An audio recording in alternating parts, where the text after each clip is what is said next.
نحمده ونستعينه ونستغفره ونؤمن به ونتوكل عليه ونعوذ بالله من شرور أنفسنا ومن سيئات أعمالنا من يهده الله فلا مضل له ومن يضلله فلا هادي له وأشهد أن لا إله إلا الله وحده لا شريك له وأشهد أن محمدا عبده ورسوله صلى الله تبارك وتعالى عليه وعلى آله وأصحابه وبارك وسلم تسليما كثيرا كثيرا أما بعد.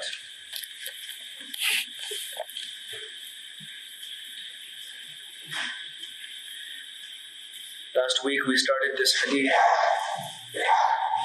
narrated by Imam Bukhari and Imam Muslim and others. It's a very important hadith and it covers many aspects of our dealings with other people. And it's important to bear in mind that the Quran is a cure for all the problems that the heart is inflicted with. And Rasulullah sallallahu alaihi wasallam was for lack of a better word, he was the physician of all of these weaknesses and ailments and sicknesses that pertain to character and behavior, the ailments that pertain to beliefs and practices, the ailments that are the cause of all the problems in the world. Rasulullah sallallahu alaihi wasallam was the physician who brought the cures for all of these things. So in this hadith, narrated on the authority of Abu Hurairah radiallahu anhu, Rasulullah sallallahu alaihi wasallam is saying, إِيَّاكُمْ وَالظَّنَّ فَإِنَّ الظَّنَّ أَكْذَبُ الْحَدِيثِ. Avoid suspicions and assumptions, because assumptions are the most wrong, are the most incorrect of all speech. The reason being that one is what a person thinks inside, and the other is what a person says with his tongue. And a person, he may be cautious in what he says, but it is rare that a person is cautious about what he thinks and the way he thinks. So, of all the thoughts that come in a person's mind, all the feelings and expressions that a person has, from amongst those that he feels and from amongst those that he expresses with his tongue, the ones that he feels many times they are lies. So we were talking about the thinking process, of correcting the thinking process, of the way we think about things and the way we think about people. And this also refers to those assumptions that we make without having any clear proof. Wrong assumptions that are made without having any clear proof, clear evidence. We're just assuming that something is because we feel that way. Sometimes we have presumptions. These are ideas that are already in our minds. We are carrying these ideas around. It could be a doubt that has been brought into our mind due to some experience or due to something we have heard. Now we are carrying that thought. And whatever we see in the world around us, we are using that thought as the standard for judging whether it is right or wrong. And that thought may itself be wrong. So all the judgments that are made based on that thought, they're also going to be wrong. For example, somebody he has a bad experience, a bad personal experience with someone who prays salat. Somebody prays 5 times a day. Someone has a bad experience with him. So, his experience is going to tell him that this person is not to be trusted. But it is not correct for him to now assume that everybody who prays is not to be trusted. But if he, out of the narrowness of his thinking or his own ignorance, if he lets this thought come into his mind, now every time he sees somebody who prays 5 times a day, he's going to have a wrong thought about him. He's going to have an incorrect, a misassumption about him.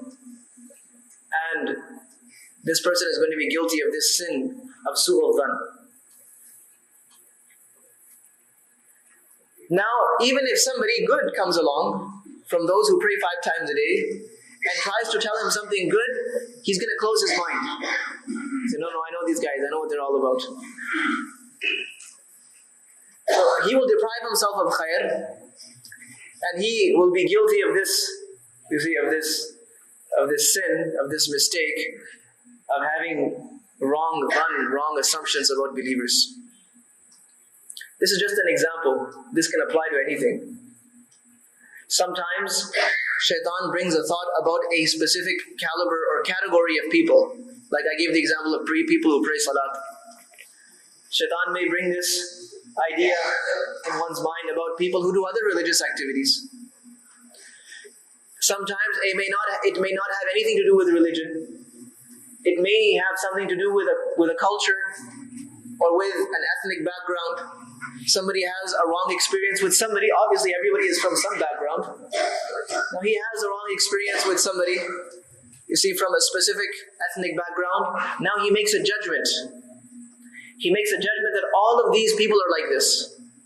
No, I don't trust this. I don't trust this. You see, this nation or this people of that country or people of that language, people of that ethnicity. I don't trust them because these are dishonest people. That is an incorrect judgment. We are not allowed to form these kinds of judgments.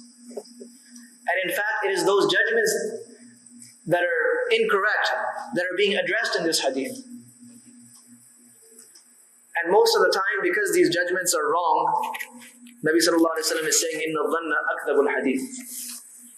They're mostly lies. So this person on this incorrect premises and on this incorrect pretense, he is building a whole theory and a whole thinking, a whole lifestyle.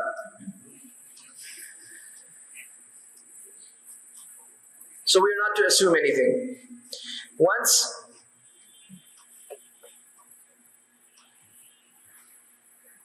Muawiyah radiallahu ta'ala anhu wrote a letter to Abu Darda radiallahu ta'ala anhu, who was at that time the responsible person of Damascus. So he said, I want you to send me a list of all of those people who are openly disobeying Allah's commandments.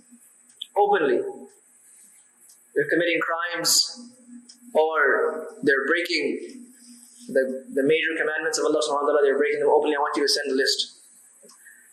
Abu Darda radiallahu anhu, when he received this message, he became very worried. He said, how do I know? How am I supposed to know about these people? I have nothing to do with them, and I have no way of finding out who they are. So his son, whose name was Bilal, said that, oh, I know who they are. These are prominent, famous people. Everyone knows what they're doing. So he quickly wrote a name, the list of people, and he gave it to his father. He said, just send this. So Abu Darda radiallahu anhu, a very, very wise man, he said, how would you know who they are? How do you know about them? Unless you have some affiliation and association with them, or unless you yourself are one of them. Then he said, go and correct yourself. And he put that list away. He didn't send it. He said, it means you have an eye for people that are doing wrong. Your mind is storing the names, it's listing the names of these people that are doing wrong. Who are you to do that? It means you're going around looking for such people who are doing wrong, and you're storing their names in your mind. So he told his son, go fix yourself, go correct yourself.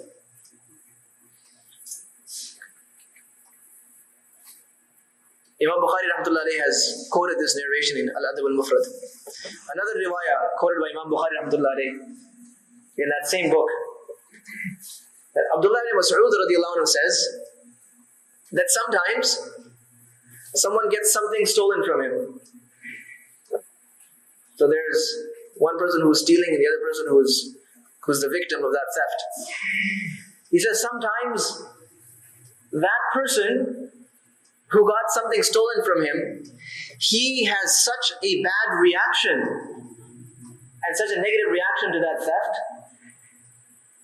and he starts having so many wrong thoughts that in the sight of Allah he becomes worse than the person who actually stole from him.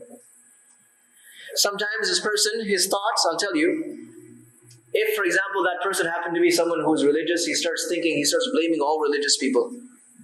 If that person happens to be from a certain tribe or a clan or people of a language, he starts blaming all of those people. Now he has the sin of not blaming one person, he has the sin, you see, of slandering a whole nation of people. It could be a family. And this person, he starts blaming and slandering that whole family. He slanders the person's parents, that you raised him like this. He has no right to say that.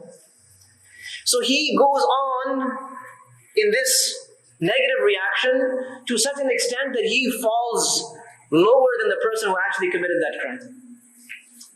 إِيَّاكُمْ وَالظَّنَّ فَإِنَّ الظَّنَّ أَكْذَبُ الْحَدِيثِ. Then, this hadith, look, the kalam of Rasulullah sallallahu alayhi wa sallam is, you see, he was given Jawami al-Kalim. One of the mu'jizat, one of the miracles of Nabi sallallahu alayhi wa sallam was his kalam.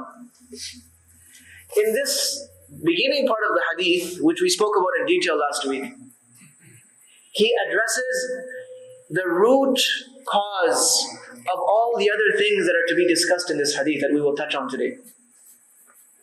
It is the wrong, the negative thinking. It is the forming of incorrect judgments, unfair judgments in our minds. Based on this, he gives the next command, the next advice. He says, وَلَا تَحَسَّسُوا وَلَا تَجَسَّسُوا.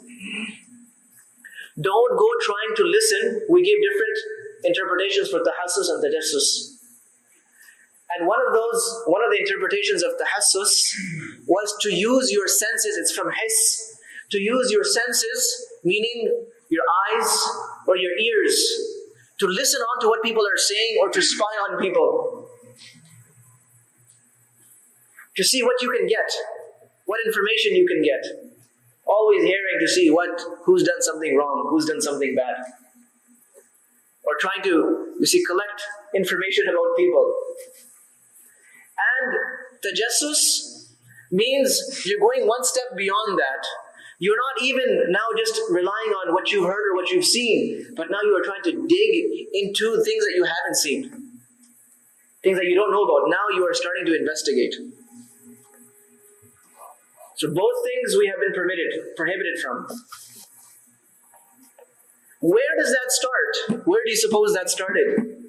He has something in his mind, that's why he's doing that. There is something wrong with his thinking.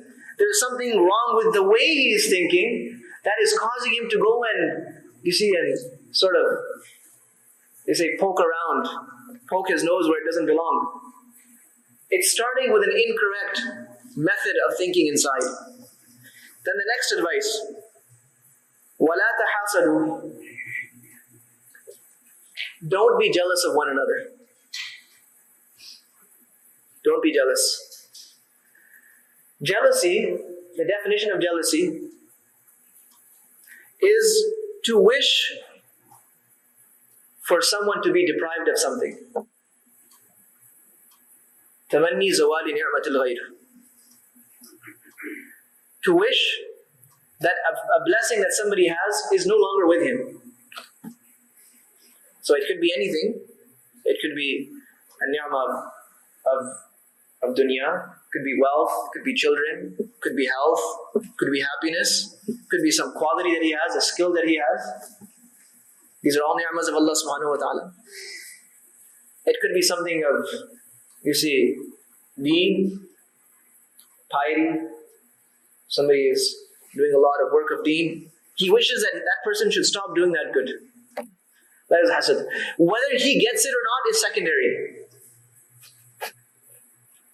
Whether he gets it or not, this is secondary. That is the definition of hasad. To wish to have something that somebody had,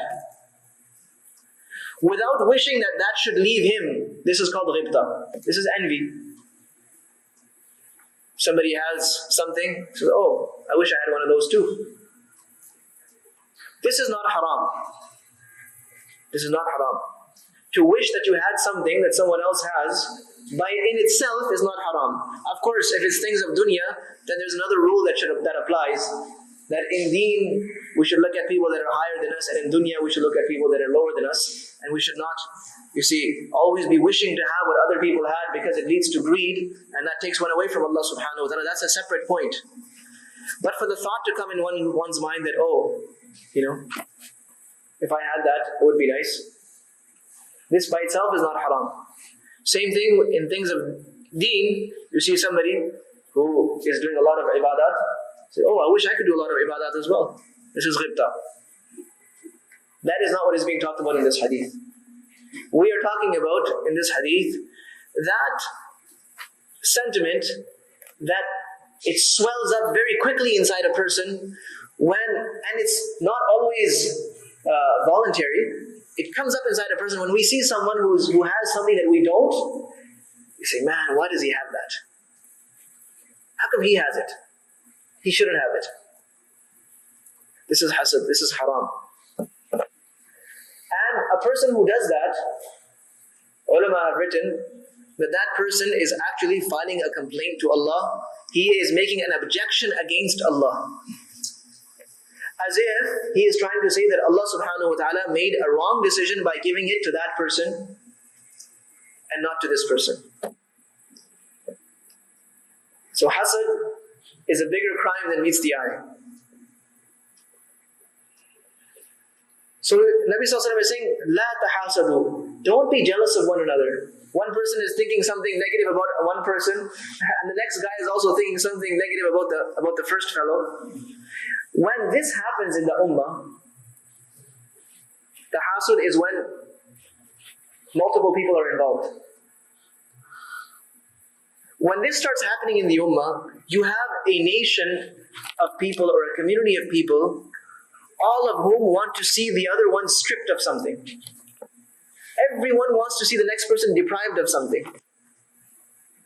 So that means, first of all, these people, they do not have the recognition of Allah subhanahu wa ta'ala. They do not have the fear of Allah subhanahu wa ta'ala. And secondly, it creates a very unhealthy social environment for people to exist in, where every person has his eye on what the next person has and wants that thing to be removed from him. Whether it's a position, whether it's wealth, whether it's fame and honor, whether it's deen, whether it's family, whether it's whatever it is, you have a whole community of people, every one of them wants that next guy should be deprived of something. These people can never ever be united on anything. Why? Because each person wants the next person to lose something. And as long as we have that kind of a sentiment present in the hearts of people, there is no chance of unity. There is no chance of unity. This disease of the heart must be corrected in order for there to be any level of unity or harmony or even a pleasant atmosphere. Sometimes, and we may have experienced this in our lives, that within a family, these kinds of sentiments start coming up. It's a family. It could be an immediate family between brothers or siblings, or it could be an extended family. Everyone knows what that does to the environment within that family. How all of a sudden, it's not so easy to meet the next person anymore. Why? Because everyone is concealing something against the next person. They say in Urdu, dil mein chor hai. Everyone has a little thief sitting inside, wanting to rob something from the next fellow. So automatically, instead of being drawn together, these people will be pulled apart. There will be a detachment, there will be a separation, there will be a gap, there will be a lack of communication.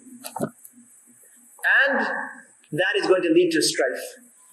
It's going to lead to arguments, disagreements. And again, oh, they're planning something. Those people are planning something. Those people are doing something. Those people are saying something. They've said something. They've done something. But now the whole family has broken apart. وَلَا تَدَابَرُوا. Don't turn your backs on each other. Dubur, it means a person's back. Plural is adbar. So, tadabara, it means that each person turns his back towards the next person, turning away. This hadith, this word, la tadabaru, is pointing towards something that has been described in many, many ahadith, and that is severing relations with other Muslims. Do not cut yourself off. Do not cut yourself off from others. It comes in hadith, لا يحل لمؤمن أن يهجر أخاه فوق ثلاث فمن هجر أخاه فوق ثلاث فمات دخل النار. It is not permissible for a Muslim to cut himself off from his Muslim brother for more than 3 days. It means to purposely not talk to him, to purposely cut himself off. Some ulama have given tafsir of this, that if that one says salam, this one does not want to reply. Or they refuse to say salam to each other. This is also included in this. He's seeing him, he's passing by him. So if a person dies in that state, that he is cutting off relations with a Muslim, comes in a hadith that this person is going to have to go to Jahannam. And many, many ahadith have this. In numerous ahadith it's mentioned that every Monday and Thursday, the a'mal are taken up and presented to Allah subhanahu wa ta'ala. And Allah subhanahu wa ta'ala does not accept the good a'mal of certain people. All of their a'mal they're rejected. And one of those types of people is the one who refuses to communicate with, refuses to say salam to, refuses to speak with his Muslim brother. All his good, he might be doing so many good a'mal, other a'mal, but because of this, he draws the anger of Allah to such an extent that Allah subhanahu wa ta'ala doesn't want to look at any of his a'mal. Similar narration is found regarding the 15th of Sha'ban. There's many ahadith, about 6-7 ahadith, just about the 15th of Sha'ban, and similar amount of ahadith regarding, Monday and Thursday. So in all of those ahadith, we find one thing common. All of those ahadith have this one thing in common, that these people who are engaged in this, cutting people off and saying, I'm not going to speak to him. So these people have been deprived of the forgiveness of Allah, and they have been deprived of the acceptance of their a'mal. And if that person, that Muslim happens to be a family member, then it's even worse. It's even worse. Islam has come with bringing the families closer and closer and closer together. Islam wants the families to be living with a lot of love and happiness and harmony. Islam has not only encouraged it, Islam has made it compulsory that you must live like that. So don't turn your backs on each other. Imam Malik rahmatullah alayh, in tafsir of La Tadabaru, he says turning your face away. You see somebody coming, you turn your face away from them. Not having the right to do so. Yes, if that person has broken a command of Allah, and it is only because of that a person cuts off ties with him, then he will not fall under the wa'id of all of those ahadith. If it's only for that reason, if the bughd is for Allah, al-hubbu fillah wal-bughdu fillah, if that severing of the ties is only for the sake of Allah, then this person, all of those wa'ids do not apply to that person. But we need to see inside is that if if I do it, am I really doing it only for the sake of Allah?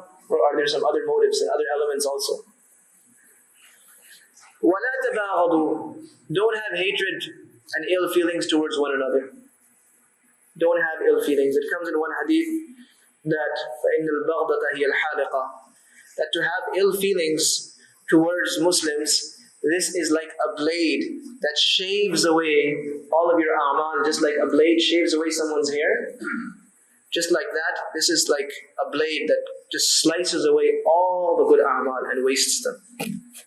So a person could be doing so many a'mal, so many good deeds, but inside he has negative feelings towards Muslims, negative feelings towards people. That negative feeling itself is a sin, and that negative feeling is having his good deeds wasted. That's why a person who has this kind of, you see, this problem or this weakness of having hatred in his heart or having negative feelings in his heart regarding other Muslims, this person will never ever enjoy his ibadah. He will not. And this person will not, through his ibadat, he will not be getting closer and closer to Allah. He will be stuck in the same spot. Why? The reason for that is because his amal are simply not being accepted. Of course, nobody knows that around him. He may not know it himself. But remember, when a good deed is accepted by Allah subhanahu wa ta'ala, then the automatic result of that is that Allah subhanahu wa ta'ala gives you tawfiq to do more. And a good deed is accepted by Allah. One of the signs of it is that a person feels closer and closer and closer to Allah. That deed is actually going to bring him closer to Allah. So people who have these kinds of ill feelings, they might be doing a lot of ibadat, but the fact is that on one side they're doing their ibadah, on the other side their ibadah is just going down the drain. وَكُونُوا عِبَادَ اللَّهِ إِخْوَانًا. Two translations of this sentence. O servants of Allah, become brothers. This is one translation.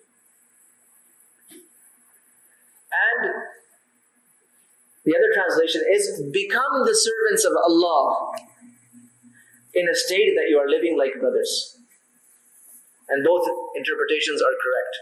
Allama Qurtubi rahmatullah alayhi has chosen the second one. That become the servants of Allah. Kunu ibadallahi ikhwanan. Ikhwanan will be hal. And ibadallah will be the maf'ul bihi of kunu. And in the first translation, kunu is the fi'l amr. And ikhwana will be the maf'ul bihi. And ibadallah is jumla mu'tarida. It is a khitab, it is a nida. O servants of Allah. So, both interpretations are correct. O servants of Allah, become brothers. Allah says, إِنَّمَا الْمُؤْمِنُونَ إِخْوَةً. So if you are brothers, what does it mean? We say we're brothers? No, become brothers. Your relationships with each other, your dealing with each other, should be just like blood brothers that have grown up, you see, from the same parents. And Allah subhanahu wa ta'ala says that because all the believers are brothers, if a problem arises, rectify it. أَصْلِحُوا بَيْنَ أَخَوَيْكُمْ. Rectify the problems between two brothers. Anytime an issue arises, issues will arise. Issues will always arise.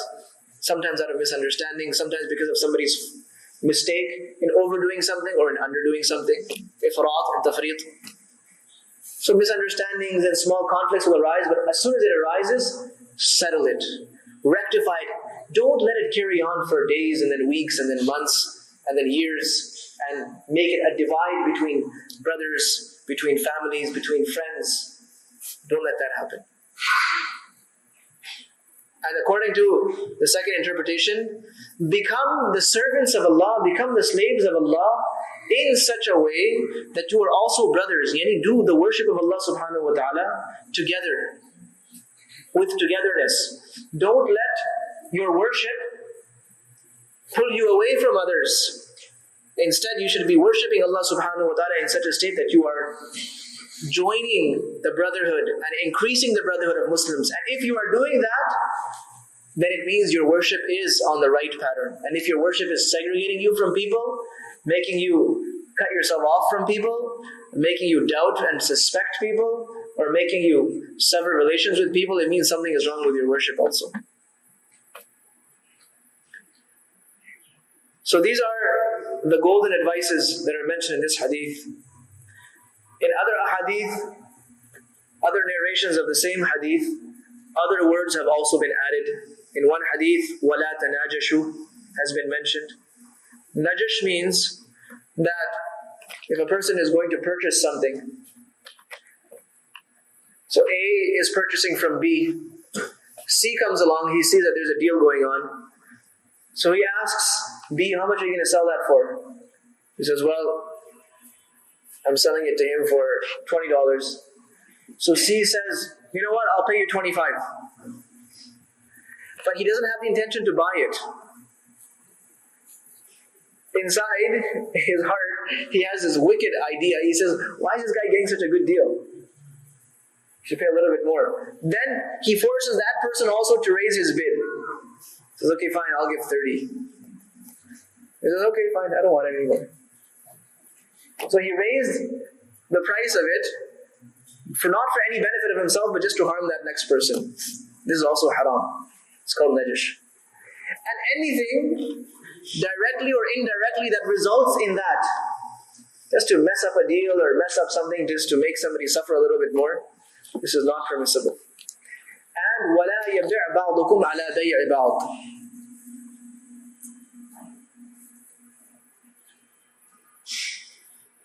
It means that once a deal has been finalized between two people, then it is not permissible for you to go in with another bid.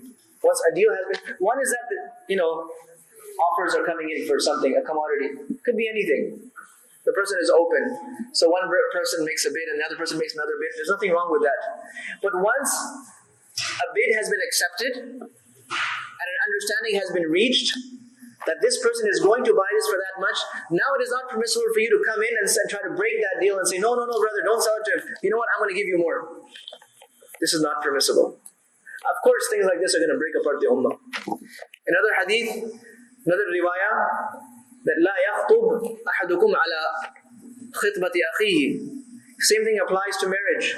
If one person has proposed somewhere to get married and the proposal has been accepted, then now it is not permissible for a third guy to come in and say, no, don't marry him, marry me. Yeah, if no proposal has been accepted yet and the girl's side is still open to proposals and one person proposes, it is permissible for another person to propose as well. But this thing, you can see how Islam is teaching us, don't cut people and don't sabotage the dealings of people. Don't ruin, the affairs and the matters of people. So these are some of the wonderful teachings in this hadith. I did not go into too much more detail, but I think this much detail is sufficient for us to understand what the hadith is trying to say. So this gives us a lot to work on, actually. Like I said, these are the remedies for our hearts. These ahadith are the remedies for our hearts. They're the remedies for the problems within ourselves, within our families, and in fact within society at large. And that's really why we should be coming here.